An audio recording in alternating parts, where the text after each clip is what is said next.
उत्तर प्रदेश निकाय चुनाव में बीजेपी की बम्पर जीत के बाद सबकी निगाहें मुख्यमंत्री योगी आदित्यनाथ की तरफ थी। सीएम योगी आए और उन्होंने एक प्रेस कॉन्फ्रेंस की। सीएम योगी ने कहा कि नगर निकाय चुनाव में बीजेपी ने अब तक की सबसे बड़ी जीत हासिल की है। 17 नगर निगमों में पहली बार पार्टी पूर्ण बहुमत के साथ विजय प्राप्त करने में सफल हुई है।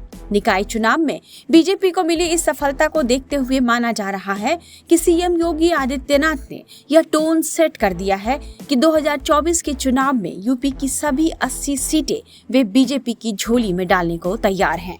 यूपी की आबादी करीब 20 करोड़ है और यह देश का सबसे बड़ा राज्य है। लोकसभा की 80 और विधानसभा की 404 सीटें यहाँ हैं। लोकसभा की सबसे ज्यादा सीटें यूपी में होने की वजह से ही यह कहा जाता है कि दिल्ली की कुर्सी का रास्ता यूपी से होकर जाता है। 2024 के लोकसभा चुनाव से पहले यूपी के नगर निकाय के चुनाव को यूपी की 80 लोकसभा सीटों का लिटमस टेस्ट या सेमीफाइनल भी कहा जा रहा है।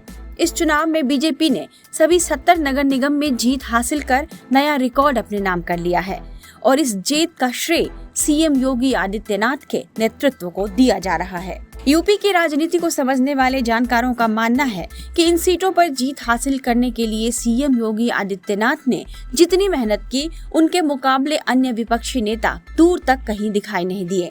निकाय चुनाव की कमान मुख्यमंत्री योगी आदित्यनाथ ने अपने हाथों में संभाल रखी थी और उन्होंने 50 से अधिक जनसभाएं कर पार्टी के लिए चुनावी जमीन तैयार कर दी।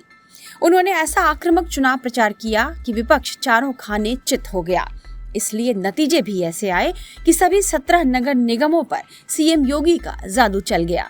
सीएम योगी ने जिस तरह इस चुनाव में अपनी पूरी ताकत लगा दी है, उसे देखते हुए बीजेपी की सेंट्रल लीडरशिप 2024 के आम चुनाव को लेकर सीएम योगी के नेतृत्व में इसी तरह के बेहतर परिणाम की उम्मीद कर सकती है। वहीं नगर निकाय के चुनाव ने यह साबित भी किया है कि सीएम योगी अल्पसंख्यकों में भी पॉपुलर हो रहे हैं। अपनी मुस्लिम विरोधी छवि को तोड़ने की कोशिश के तहत बीजेपी ने नगर निकाय चुनाव में 395 मुसलमानों को टिकट दिया था, जिसमें करीब 35 उम्मीदवारों ने जीत हासिल की है।